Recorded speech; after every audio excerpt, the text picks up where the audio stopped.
Good afternoon everyone, welcome to my channel Lotus Astro, and for all those who are new to the channel, do subscribe to my channel so that you can be posted with all videos that I do. Today I've been doing two videos on nakshatras, which was Ashlesha and Magha, and then I thought of doing something very different, and this is how I came up with this video. And this is related to transits, and how exactly these transits could help you, and who are the ones who would be getting benefit from the transit, who are the ones who would be waiting to see changes but would not see that great changes happening. And I'll do it in a way wherein you all will understand how exactly to go ahead and implement it wherever you see a transit happening, and which transits are considered to be for short term results, or else for our day to day stuff which we do. So moving on with transits, what exactly happens now? Say for example, when you were born, Jupiter was in the sign of Cancer. Say it is in exaltation at that specific time. Now, how great the exaltation is depending whether it was in Pushya or it was not. The results would change whether it was, in your Pushya Nakshatra, whether it was in a Shlesha Nakshatra. It all depends as per the pada where it falls. Now, when you're talking about transits is something which would help out in allowing things to move ahead. Now, when you're talking about short term transits, like moon is something which would tell you what would happen today or else the next day as per the zodiac it's transiting. Sun would tell you how would you score on a monthly basis on whichever house it's transiting.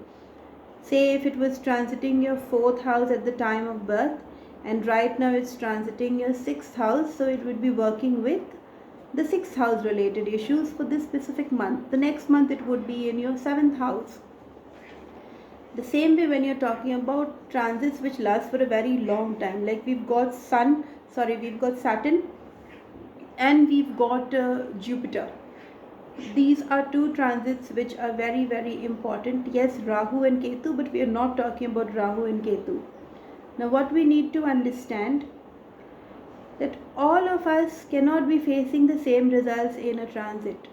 For example, if you see videos in which they say, okay, fine, this specific sign, for this specific sign, the 5th aspect of Jupiter would be on your 5th house, you will be blessed with this, you'll be blessed with children, people who are not having kids would have kids, people will do good in speculation, people will do, make the money, it's a Lakshmi Sana, it's a very good transit. Then 7th house, yes, marriage is in the cards, you definitely will get married. Apart from that, if the 9th house, yes, you will have international travels, you will get monetary gains, you will get that kind of spiritual knowledge. But it actually does not happen. Today I would explain you how to gauge a transit, and once you gauge that, see it on your individual charts, and as per that you will come to know how you can implement transits in your day-to-day life. Say for example, we talk about Cancer ascendant. Now Cancer ascendant, you will get 4 number in the first house, that is Capricorn's Cancer in English. Now in that ascendant, if you place Jupiter, say Jupiter is transiting your Cancer ascendant for this specific Jupiter transit, not the current one which is going, this is just an example which I am giving you. So say Jupiter is transiting the first house on your chart, okay, that is the Lagna. Now from the Lagna, now as we know all planets have aspects. After this I'll be doing a series on aspects so that you understand how aspects work. Whenever a planet is sitting in one specific house, it will look at another house, that is a direct aspect, after which it will also give aspects to the side houses depending upon the calculations every planet has been allotted. Like if I am looking at you, I'm looking at you with my first aspect, however I can even look at the other two sides. It's a partial aspect, you can say a partial side or else a partial vision. So now what happens, if you've got Jupiter placed in your ascendant, say it's placed in Cancer, it's in dignity, say we'll just take it as it's in Pushya Nakshatra, it's in exaltation. Okay. Now there's something called Ashtakvarga. As per every single house, we've got planets giving them specific points. I'll do a video on Ashtakvarga also. As per that, we will come to know the dignity of that house. Overall, all planets give points to every single house, and then we come to know the strength of that house. So anything which is below 28 would be weak house. I would not say weak because there are many other aspects to be seen. Also, there'll be some specific planet giving very good points in that house. However, there'll be another planets which would be giving a little bit of delay and difficulty with that specific house. So now when we're talking about Jupiter, when we're talking Jupiter in exaltation, say Jupiter is in Pushya Nakshatra, it's in the exaltation degree as well in this Nakshatra.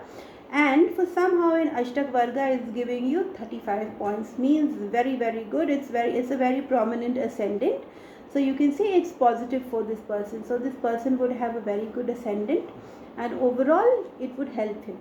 Now when you meet an astrologer and this astrologer tells you yes, you're married and you're trying to conceive a child, it would happen very easily because Jupiter is aspecting your 5th house. Say if you go for marriage, yes, it is aspecting your 7th house because 7th house is also under aspect. And when you're talking about foreign travel or else the higher knowledge or else pilgrimages or else getting the right guru, yes, because it's aspecting your 9th house, because Jupiter gives its 5th aspect, its 7th aspect and its 9th aspect from wherever it sits. So in this case, when Jupiter is sitting in the 1st house, that is in the 4 number, it will be looking at the Scorpion sign which is in the 5th house. Then it will be looking at the Capricorn sign which is in the 7th house, and apart from that it will be looking at the Pisces sign which is in the 9th house. Now what exactly will happen? When you want a promise about something that it would happen, firstly you need to see the dignity of the Lord of that house. In this case, the Lord of this house is Mars. So you need to see where exactly Mars is transiting at this specific time. It's not only Jupiter which will go ahead and give you results in this transit, because say in this case Jupiter scores somewhere around, you could say 23 points in Ashtakvarga in the 5th house. So it would not be promising a child for every single individual.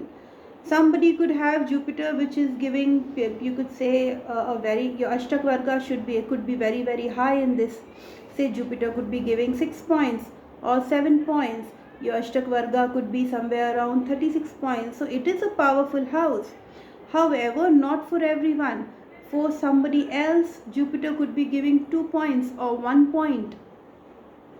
However, Mars, who's the Lord of this house, could be giving somewhere around, you could say 6 points or 7 points, which means that when Mars will transit this house or else aspect this house, then is when it will be powerful. So say if Jupiter is transiting Cancer and it's looking at the 5th house, and at the same time Mars was transiting Leo, which is the 2nd house, and aspecting its own sign, yes, then is when conception could happen.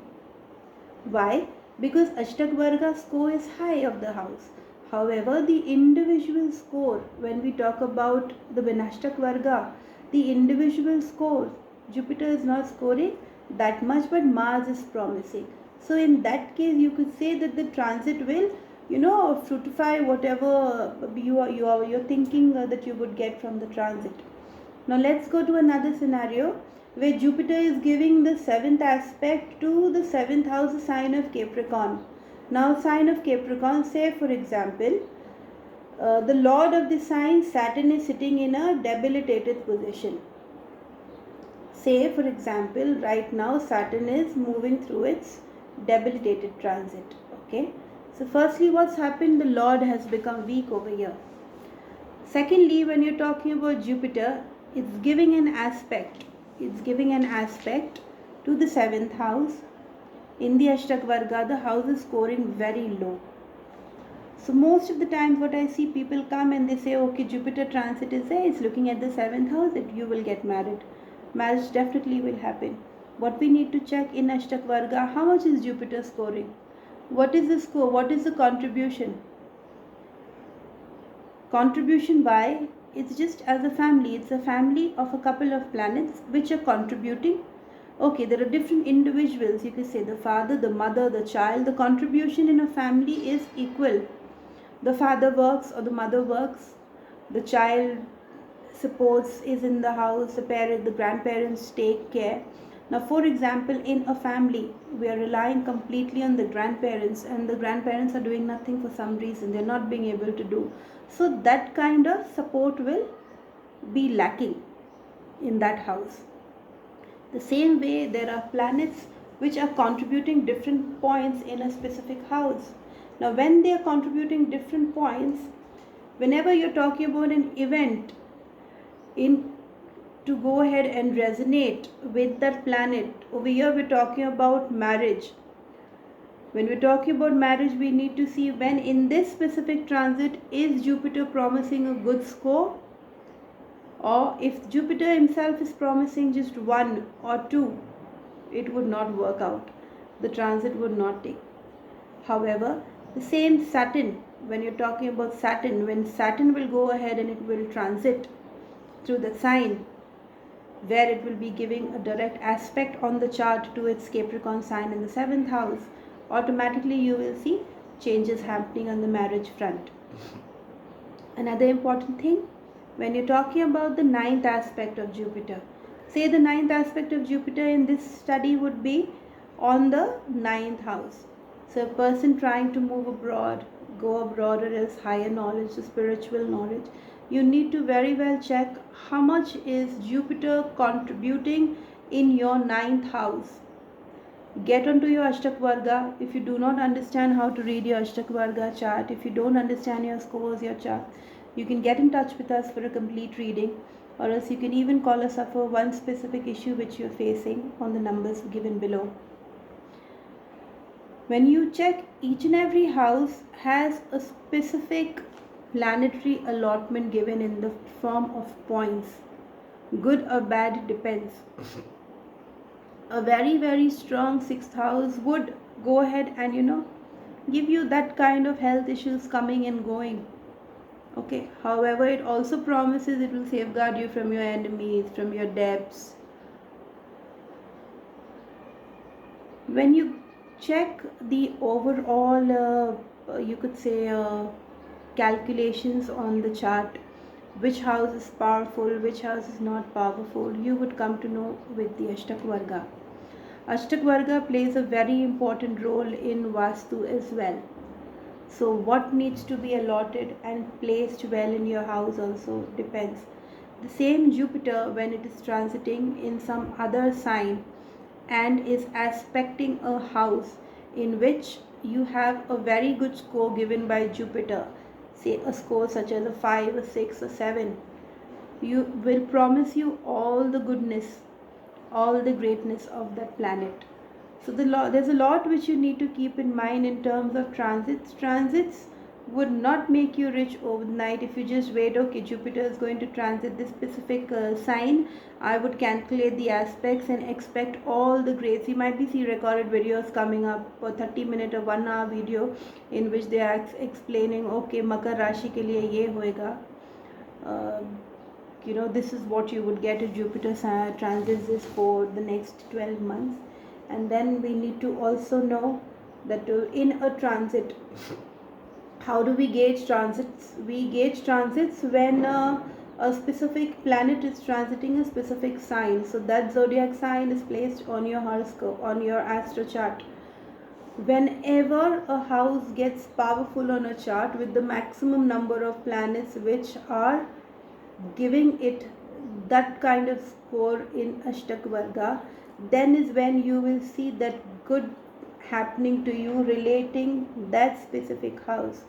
If you have issues related to career, seeing things are not moving, whenever you will have all the good planets which are scoring high in your 10th house, and when the transit takes place, say for example you've got 4 or 5 planets transiting your 10th house in the current transit, say you've got Saturn, Jupiter, you've got Mercury, Venus, Moon also transiting through the same house, and you're scoring very good in that house, you will definitely see some kind of positive results coming for you in that specific period.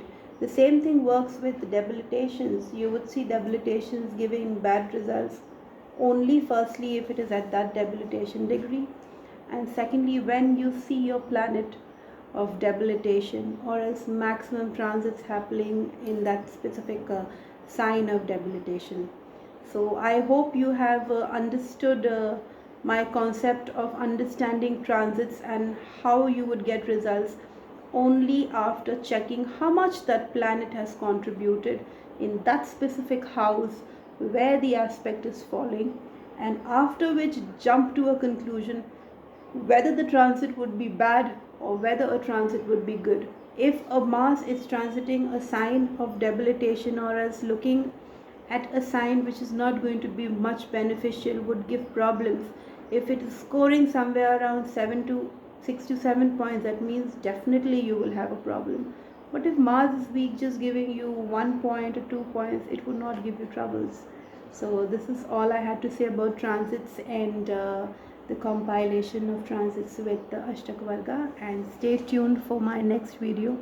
I would try to cover the different aspects of transits so that you understand, so that the layman understands, because most of us are here giving a lot of knowledge which the common man does not understand. So stay tuned and keep watching. God bless you.